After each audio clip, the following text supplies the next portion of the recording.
नमस्कार, मैं मनीष स्वागत करता हूं आपको अपने इस यूट्यूब चैनल पे। दोस्तों, एसएससी जीडी के जो वैकेंसी आने वाले हैं मार्च में, जिसका नोटिफिकेशन आएगा आपके अगस्त में, इसका एग्ज़ाम होगा।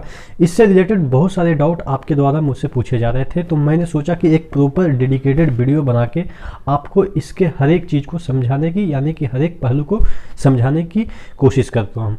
अब देखिए, इसका बहुत सारे लोगों का ये भी डाउट होगा कि इसका प्रिपरेशन कहाँ से करें। तो सबसे पहले मैं बता दूँ कि आप जहाँ से कर रहे हैं एक सर्वे हुआ था जिसमें मैंने देखा था कि 70 से 80% लोग टेक्स्ट बुक से मॉक लगाते हैं। तो इसका भी जो मॉक है वो आप टेक्स्ट बुक से लगाएंगे, उसका डिस्क्रिप्शन, यानी कि ये जो एसएससी जीडी की प्रिपरेशन के बारे में हम बात कर रहे हैं, इसके साथ आपको एमटीएस का भी प्रिपरेशन हो जाएगा फ्री ऑफ कॉस्ट। उसमें अगर एक बार सब्सक्रिप्शन ले लेते हैं तो आपका फ्री ऑफ कॉस्ट में एसएससी जीडी हो जाए, एसएससी सीएचएसएल हो जाए, और भी एसएससी के जितने भी एग्ज़ाम होते हैं, आपके एनटीपीसी के एग्ज़ाम, रेलवे के एनटीपीसी की एग्ज़ाम करें, या आप आरसीसी ग्रुप डी की हम बात कर लेते हैं, तो सभी का प्रिपरेशन एक ही प्लेटफॉर्म पे आपको टेक्स्ट बुक के प्लेटफॉर्म पे मिल जाएगा। तो वहाँ से आप इसका मॉक टेस्ट जरूर दीजिएगा, ठीक है। इसका जो डिस्क्रिप्शन बॉक्स में जो लिंक है वो मैं प्रोवाइड कर दूंगा, ठीक है। अब बात कर लेते हैं इसके सभी एक एक पहलू पे कि क्या क्या चीज़ें हैं एसएससी जीडी 2021। देखिए, इसमें अगर एक्सपेक्ट किया जा रहा है कि तकरीबन पिछली बार 62,000 के समथिंग वैकेंसी आए थे 2018 में, 2019-20 में वैकेंसी नहीं आए। आपको भी पता है कि कोविड का सिचुएशन आ गया, बहुत सारी चीज़ें आ गई। तो अब 2021 में मतलब कि कैलेंडर में आया हुआ है कि एसएससी जीडी का आपका वैकेंसी निकलेगा तकरीबन 55,000 से एवं भी रहेगा, ठीक है।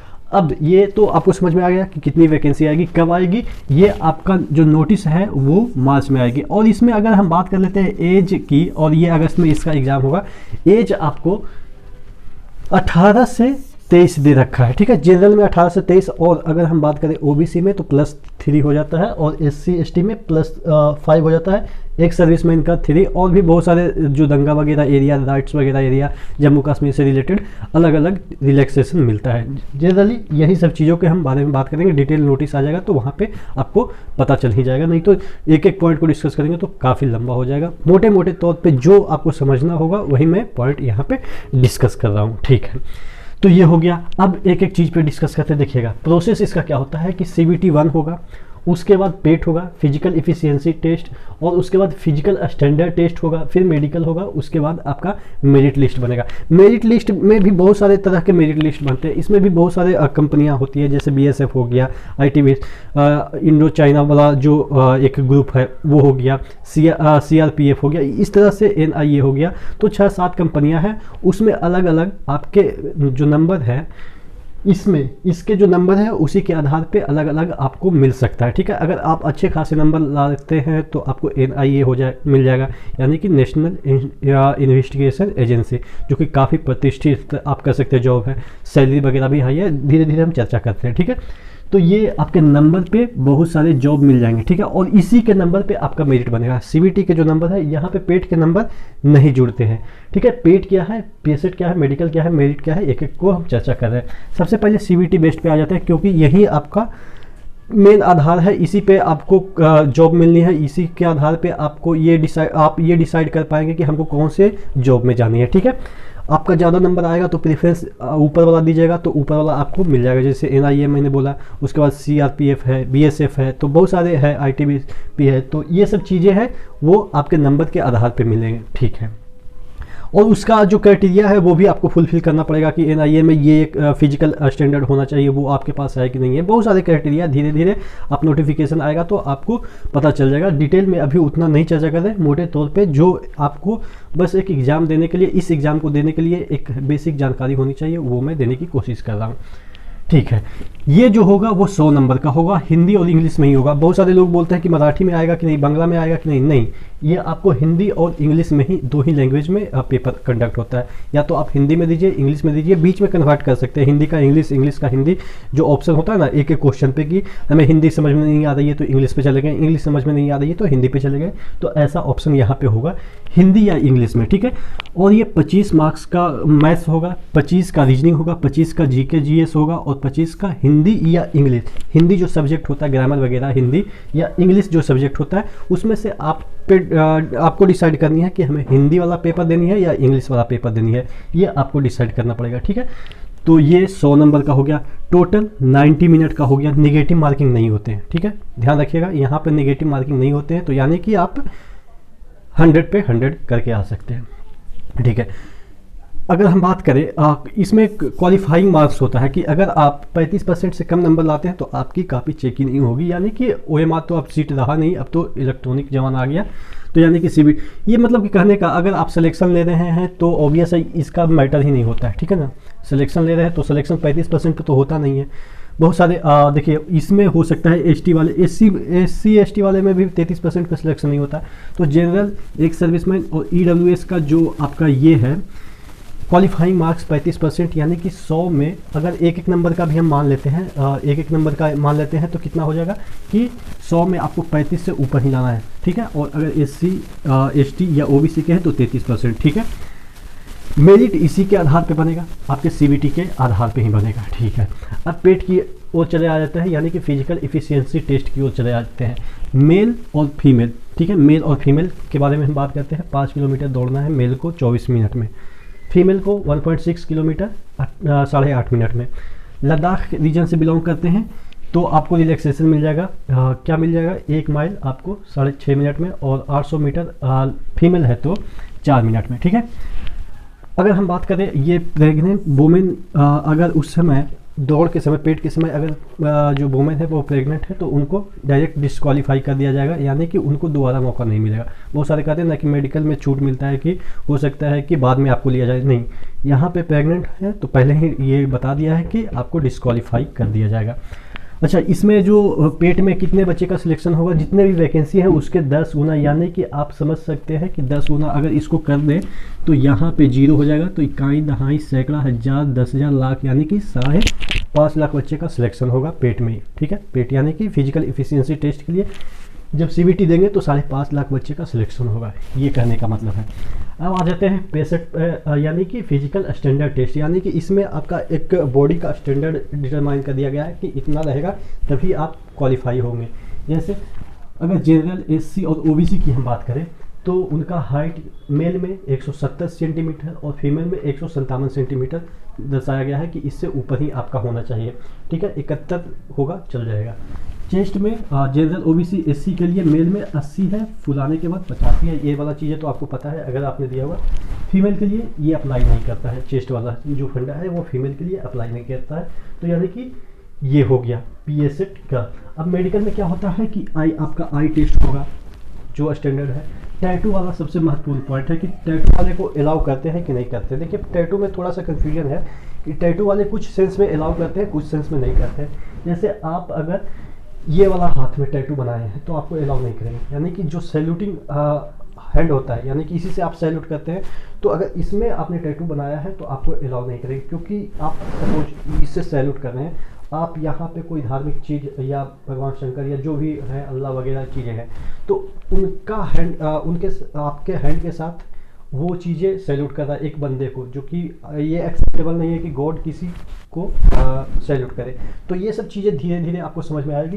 तो यहाँ पे जो नॉन सैल्यूटिंग आर्म में आपका टैटू होगा तो एक्सेप्ट होगा, अगर सैल्यूटिंग आर्म में अगर आपका होता है तो वो एक्सेप्ट नहीं होगा।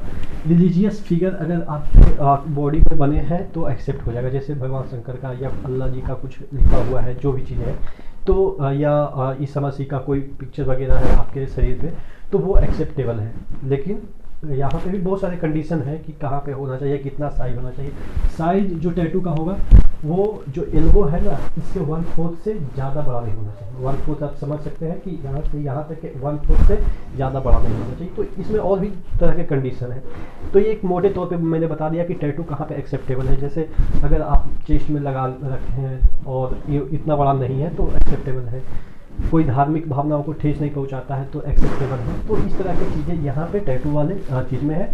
ठीक है, हाँ, मैंने अभी बताया कि आपके जो नंबर के आधार पे होगा और प्रेफरेंस अपने नंबर आने के बाद आपका जो प्रेफरेंस है उसी के आधार पे आपका मेरिट, अगर अच्छा नंबर आता है तो आप प्रेफरेंस को दिए हैं तो उसमें आपका सिलेक्शन हो जाएगा। ठीक है, अच्छा, एज तो मैंने बता दिया। एलिजिबिलिटी क्राइटेरिया की बात करते हैं। 10th स्टैंडर्ड है एलिजिबिलिटी, यानी कि 10वां पास है, पढ़े लिखे हैं, तो आप इसके लिए अप्लाई कर सकते हैं। प्रमोशन की बात करें कि मिनिमम 3 साल के बाद आपका प्रमोशन हो जाएगा। इंस्पेक्टर, सब इंस्पेक्टर, इस तरह के जो पोस्ट होते हैं ना, उसमें आपका प्रमोशन हो जाएगा। ठीक है। अगर सैलरी की बात करें, देखिए देखने में तो लगता है कि छोटा मोटा जॉब, लेकिन सैलरी इसमें काफ़ी मतलब कि ज़्यादा। रेलवे के रिस्पेक्ट में बात करें या और भी जो एसएससी के क्लर्कियल जॉब है उसके रिस्पेक्ट में बात करें, तो इसका सैलरी काफ़ी ज़्यादा है। हालांकि बेसिक सैलरी उतना नहीं है, लेकिन और भी जो इंसेंटिव हो जाते हैं, जैसे हाउस अलाउंस वगैरह हो गया, रिमोट एरिया पे काम कर रहे हैं, और बहुत तरह के जो इसमें डिफेंस में बहुत सारे इंसेंटिव ज़्यादा होते हैं। ठीक है ना। तो इसकी वजह से स्टार्टिंग में ही 27-28 हज़ार हो जाता है। अगर हम बात करें कि 2-3 साल के बाद, तो 2-3 साल हो जाएगा तो आपका तकरीबन 40 से 45 हो जाता है, 50 तक चला जाता है। 10 साल में तो तकरीबन 60-70 तक हो जाता है। तो यहाँ पे आपके जो सैलरी है काफ़ी है, और आपकी छुट्टियाँ वगैरह भी और भी जो सिविलियन जॉब है उससे ज़्यादा मिलती हैं, तकरीबन 2-2 महीने की मिल जाती है इसमें छुट्टियाँ वगैरह। तो ये सब चीज़ें हैं कि अगर आप बॉर्डर पे हैं तो कुछ ना कुछ आपको ज़्यादा बेनिफिट मिलती है इस पर्टिकुलर जॉब में। ठीक है, आगे देख लेते हैं। मेन पॉइंट आती है कट ऑफ कितना होगा। देखिए ये जो 72, 67, 64, 55 ये मैंने लिखा है, ये आपके रॉ नंबर है, और ये इतना कट ऑफ नहीं जाते हैं। ये इतना कट ऑफ मैंने क्यों लिखा है, ये सिर्फ एनआईए के लिखा है। जो टॉप के कुछ ही पोस्ट होते हैं, एनआईए के बहुत कम पोस्ट होते हैं, तो कुछ ही पोस्ट होते हैं, वहाँ पे जाने के लिए आपको 72। अगर जनरल आपको सिर्फ सिलेक्शन लेना है, कोई भी पोस्ट मिल जाए, तो उसके लिए अगर आप जनरल में 60 से 62 नंबर अगर लाते हैं तो मिल जाएगा। ठीक है, उसी के रिस्पेक्ट में आप देख लीजिएगा, नीचे चला जाइएगा। इसमें अगर 10 नंबर कम गया तो इसमें भी 7-8 नंबर कम जाएगा, इसमें भी 7-8 नंबर, सभी में कमा लीजिए तो आपका मतलब कि कोई भी जॉब मिल जाएगा। लेकिन हम यहाँ पे सिर्फ और सिर्फ हाईएस्ट जो कुछ टॉप के पोस्ट होते हैं ना, उसके लिए मैंने ये कट ऑफ लिखा है। नहीं तो आप जाके प्रीवियस ईयर का 2018 वाला चेक कर दीजिएगा, वहाँ पे दिखाएगा 80, एनआईए का 80 प्लस समथिंग, तो वो नॉर्मलाइज मार्क्स है, ध्यान रखिएगा। यहाँ पे मैंने रॉ मार्क्स लिखा है, तो कई बार कन्फ्यूजन हो जाती है, और आप भी से कमेंट करेंगे कि सर प्रीवियस ईयर में तो ऐसा है। ठीक है ना, लेकिन प्रीवियस ईयर में ऐसा है, वो नॉर्मलाइज मार्क्स है। यहाँ पे मैं रॉ मार्क्स यानी कि एग्जैक्ट नंबर की बात कर रहा हूँ कि इतना नंबर लाते हैं तो आपका टॉप मोस्ट के जो पोस्ट है वो मिल जाएंगे। नहीं तो अगर सिर्फ सिलेक्शन करना है, कोई भी पोस्ट मिलना है, तो आप 62, यहाँ पे भी आप 60 के अराउंड मान लीजिए। यहाँ पे आप मान के चलिए कि मतलब कि 7-8 घटा दीजिए, तो ये भी आप समझ सकते हैं कि 60 के अराउंड, 60 कह रहे हैं कि 58-54 के अराउंड ही इसके ही मतलब कि मार्क्स आएंगे। ये तो मेल का हो गया। फीमेल में भी आप इसमें 52 के अराउंड कर दीजिए। ठीक है, 52 के अराउंड कीजिएगा तो आपका कोई भी पोस्ट मिल जाएगा। लेकिन अगर आप टॉप पोस्ट लाना चाहते हैं तो 62 जरूर लाइए, तो आपका और आ जाएगा, क्योंकि यहाँ पे निगेटिव मार्किंग नहीं है, पढ़े लिखे होंगे ही, कंपटीशन की तैयारी कर रहे हैं तो इतना तो आ ही जाएगा। और सीटें भी काफ़ी अच्छे खासे हैं। यहाँ पे देखिए कट ऑफ क्यों चली जाती है, बहुत सारे लोग, हमारे जैसे लोग का तो हाइट ही नहीं हो पाता है। तो पढ़े लिखे लोग मतलब कि ऐसी बात नहीं कर रहे हैं कि आप लोग डिफेंस में जाते हैं वो पढ़े लिखे नहीं होते। अब तो सभी जगह ग्रुप डी में भी पढ़े लिखे लोग इंजीनियर वगैरह हैं, लेकिन यहाँ पे क्या होता है कि स्टेमिना नहीं होता है, दौड़ नहीं पाते हैं। इवन मैं 800 किलोमीटर नहीं दौड़ पाता हूँ। तो इसी वजह से यहाँ पे जो कट ऑफ है ये आप कह सकते हैं मैक्सिमम जाता है। बहुत सारे लोग कहेंगे कि इतना अभी के कंपटीशन में कट ऑफ नहीं जाएगा, लेकिन आप ध्यान दीजिएगा, आप किसी के अपने घर का ही एक सर्वे कर दीजिए, दौड़िए, कौन दौड़ पाएगा, कोई नहीं दौड़ पाता है। इवन कोई नहीं दौड़ पाता है, गांव के भी लड़के अब तो कम दौड़ पाते हैं, दिन भर मोबाइल में लगे रहते हैं, टिकटॉक वीडियो ये वो करने में। तो इस वजह से स्टेमिना खो गई है, इसी वजह से फिजिकल एफिशिएंसी की वजह से काफ़ी लोग छटते हैं, और जो आपका कट ऑफ है वो काफ़ी नीचे चला जाता है। ठीक है, अब बात कर लेते हैं लास्ट में प्रिपरेशन। मैंने शुरू में ही बताया कि आपको टेक्स्ट बुक का मॉक वहाँ पे पड़ा है, तो उसको लगाइए। वहाँ पे आपको टेक्स्ट बुक का मॉक खरीदिएगा तो आपका हो सकता है कि एसएससी जीडी के लिए आप खरीदें और ही एग्जाम के लिए लगाएंगे, जैसे एफटीएस के लिए फ्री कर देंगे आपके, सीएचएसएल के ऐसे में जीडी का प्रिपरेशन कर रहे हैं तो और एग्जाम का नहीं कर रहे हैं, कर ही रहे होंगे तो और भी चीज़ें के लिए आपका वहाँ से प्रिपरेशन हो जाएगा एक ही मतलब कि परचेजिंग में। जैसे आपने एसएससी जीडी के लिए परचेज किया, जितने भी एग्जाम हैं 1 साल के लिए आपको मतलब कि सभी एग्जाम के लिए वो फ्री कर देते हैं। ठीक है, तो आशा करते हैं आप नीचे डिस्क्रिप्शन बॉक्स में चेक कर लीजिएगा कि वहाँ पे जो मॉक टेस्ट का मैंने लिख दिया है उसके। और हाँ, लास्ट में ER मनीष लगा दीजिएगा कूपन कोड में, ER